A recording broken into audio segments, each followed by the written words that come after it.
중간 선거가 다가올 때마다 시장은 늘 요동쳤습니다. 이번에도 과연 주가는 어떤 길을 걸을까요? 그리고 그 끝에는 어떤 반전이 숨어 있을까요?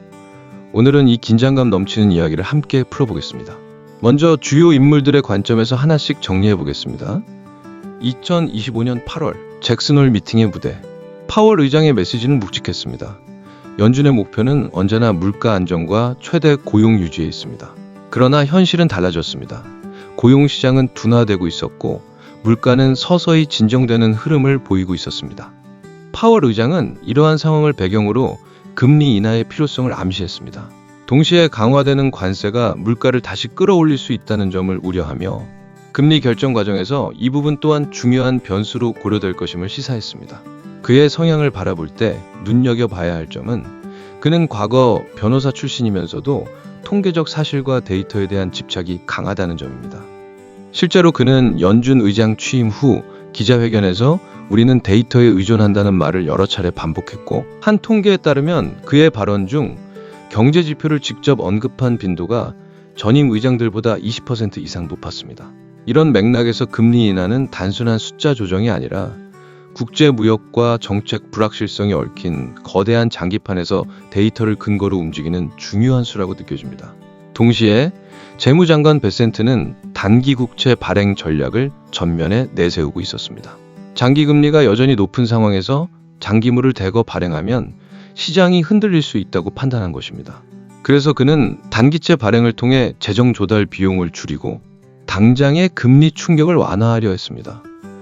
흥미로운 점은 과거 옐런 전 재무장관이 단기채 발행을 확대했을 때 베센트가 이를 비난한 적이 있다는 사실입니다.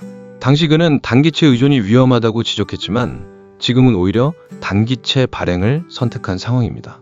이런 변화의 배경에는 시장 환경과 금리 수준의 차이가 자리하고 있습니다. 당시 옐런 재무장관 시절의 10년물 금리는 약 1.5에서 2% 수준이었고 지금은 10년물이 4%를 웃도는 상황입니다. 낮은 금리 환경에서의 단기채 발행과 높은 금리 환경에서의 단기채 발행은 맥락과 효과가 다르다는 점에서 차이가 있습니다. 하지만 이 전략은 여전히 옐런 시절에 자신이 지적했던 한계를 완전히 벗어나지 못하고 있습니다. 만기가 짧아 자금을 끊임없이 다시 빌려야 하고 금리가 오르면 조달 비용은 눈덩이처럼 불어날 수 있습니다. 투자자들의 시선이 단기채로만 쏠리면 장기물 수요는 줄어들고 오히려 장기 금리는 더 불안정해질 수도 있습니다. 또 단기채마저 공급이 늘어나 수요를 따라가지 못하면 국채가 제값을 받지 못해 시장이 흔들릴 위험도 있습니다. 베센트는 이를 보완하기 위해 바잉아웃 전략도 꺼내들었습니다. 만기가 다가오기 전에 국채를 직접 사들여 시장에 풀린 물량을 줄이고 금리의 급등락을 막으려는 카드였습니다. 시장은 숨죽여 지켜보며 그의 선택이 단기적 구원인지 장기적 위험인지 가늠하고 있습니다. 여기에 마지막 변수 트럼프는 2026년 중간선거 승리를 노리고 있을 뿐 아니라 자신의 정치적 영향력 확대와 재집권 기반을 다지려는 목적도 있습니다.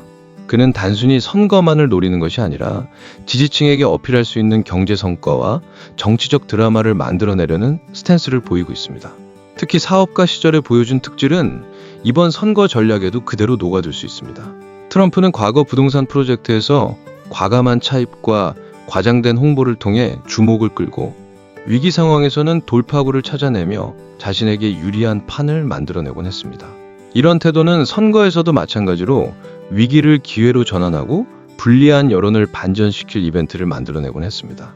예를 들어 대규모 집회에서 지지층의 결집을 극적으로 연출하거나 TV 토론에서 예상치 못한 발언으로 판을 흔드는 식의 이벤트입니다. 마지막 순간에 극적인 메시지로 분위기를 바꿔내는 방식으로 나타날 가능성이 높습니다.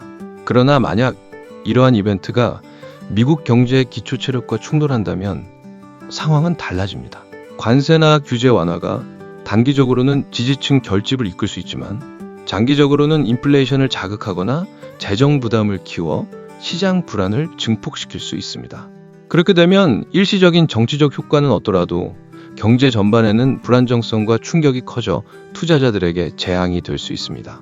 투자자들은 이번에도 트럼프가 같은 사업가적 전술을 정치 무대에서 반복할지 주목하고 있습니다. 자, 이제 많은 투자자들이 가장 궁금해하는 올해 주가의 향방을 구체적으로 살펴보겠습니다. 먼저 가장 궁금한 9월부터 12월까지의 흐름을 살펴보겠습니다. 제롬 파월은 최근 잭슨홀 미팅에서 노동시장이 둔화되고 있다고 언급하며 9월 금리 인하 가능성을 열어두었습니다. 전문가들은 올해 안에 최소 1회에서 최대 2회의 금리 인하가 있을 것으로 예상하고 있습니다. 시장은 이미 그 신호에 반응하고 있습니다. 과거에도 연준의 금리 인하는 나스닥 같은 성장주 지수에 강한 자극을 주었습니다.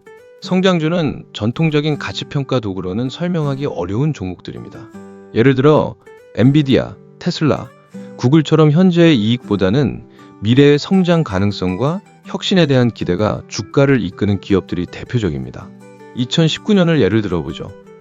연준이 세 차례 금리를 내렸을 때 기술주는 크게 올랐고 나스닥은 연간 35% 상승했습니다. 그래서 투자자들은 이번에도 9월의 선물을 기대하고 있습니다. 파월이 실제로 금리 인하를 단행한다면 올해 말 산타랠리가 예상보다 빨리 시작될 가능성이 있습니다. 그렇다면 2026년은 어떨까요? 먼저 컨센서스 추정 55%의 가장 가능성이 높은 베이스 시나리오입니다. UBS는 금리 인하와 AI 실적 개선을 근거로, 골드만삭스는 아마존, 마이크로소프트, 구글 같은 초대형 클라우드 기업들의 투자 확대를 이유로 나스닥의 점진적 상승을 전망하고 있습니다. 이들이 2026년까지 약 2천억 달러에서 4천억 달러 이상으로 투자를 늘릴 것으로 보고 있으며, 이는 데이터 센터 반도체 클라우드 수요를 자극해 나스닥 기업들의 매출과 주가에 직접적인 상승 압력으로 작용할 수 있다고 분석했습니다. 2026년은 8%에서 15% 사이의 상승 가능성이 점쳐집니다. 상반기에는 조정이 나타날 수 있지만 하반기에는 중간 선거로 인한 불확실성이 해소되며 랠리가 이어질 것으로 보는 시각입니다. 다음은 컨센서스 추정 확률 25%인 강세 시나리오입니다.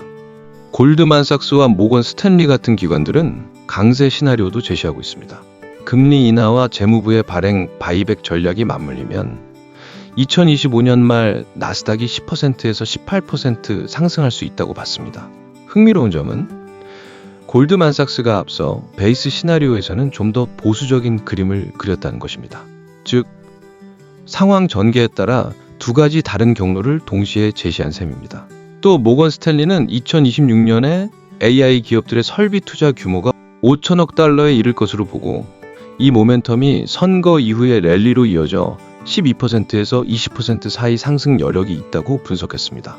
약세 시나리오는 확률 20% 내외로 봅니다. JP모건과 시티그룹 등은 다음과 같은 리스크를 경고합니다.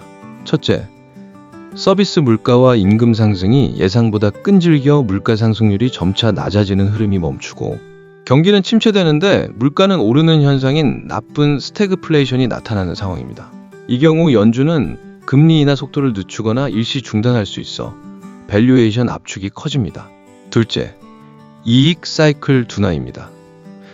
2026년 상반기 실적 가이던스가 하향 조정되고 AI 설비 투자, 즉 인공지능을 위한 장비와 데이터 센터 같은 인프라에 돈을 쓰는 것이 실제 매출로 이어지는 속도가 늦어지면 빅테크 기업들의 예상 이익이 한꺼번에 낮아질 수 있습니다.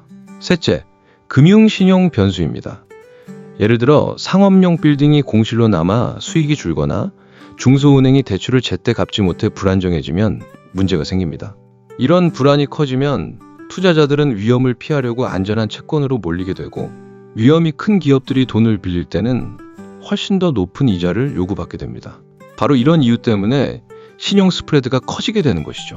이런 상황에서는 기업들이 클라우드나 IT 같은 분야에 투자하는 것도 늦어질 수 있습니다. 넷째, 규제 정책 리스크입니다. 대형 플랫폼에 대한 반독점 콘텐츠 규제, 수출 통제 강화, 대선 중간 선거 국면의 돌발 정책이 마진을 압박할 수 있습니다. 다섯째, 지정학 리스크입니다. 중동 동아시아의 충돌이나 에너지 공급 차질이 재발하면 에너지발 인플레이션이 다시 고개를 들 수 있습니다. 이러한 조합이 현실화되면 2025년 말 나스닥은 대략 10%에서 15% 하락, 2026년 상반기까지는 15%에서 25% 구간까지도 열어둘 필요가 있다는 경고가 나옵니다. 정리하자면 장기물 발행 이슈 같은 수급 논쟁보다 이익과 금리, 신용의 삼박자가 동시에 흔들릴 때 진정한 약세장이 만들어진다는 점입니다. 다음은 통계적인 관점에서 말씀드리겠습니다.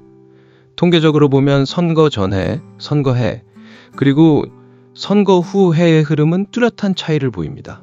2차 세계대전 이후 데이터를 보면 선거 전해에는 평균적으로 주가가 약 6%로 다소 낮아지며 변동성이 확대되는 경우가 많았습니다.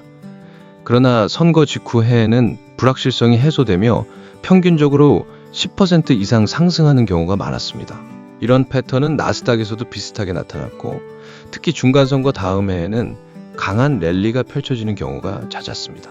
2026년의 중간선거와 가장 닮은 장면은 2018년 트럼프의 중간선거 무렵입니다.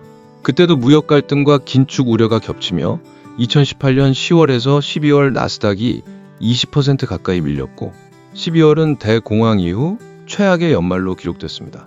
그러나 선거가 지나 불확실성이 걷히고 2019년에 연준이 세 차례 금리를 인하하자 분위기는 급반전했습니다.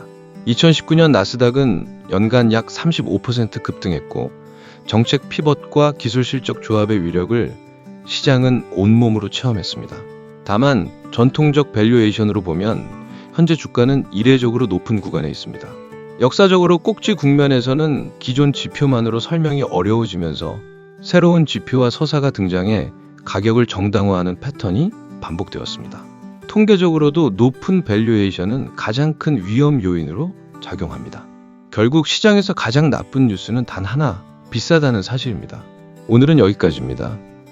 중간선거해는 역사적으로 시장의 변곡점이었습니다.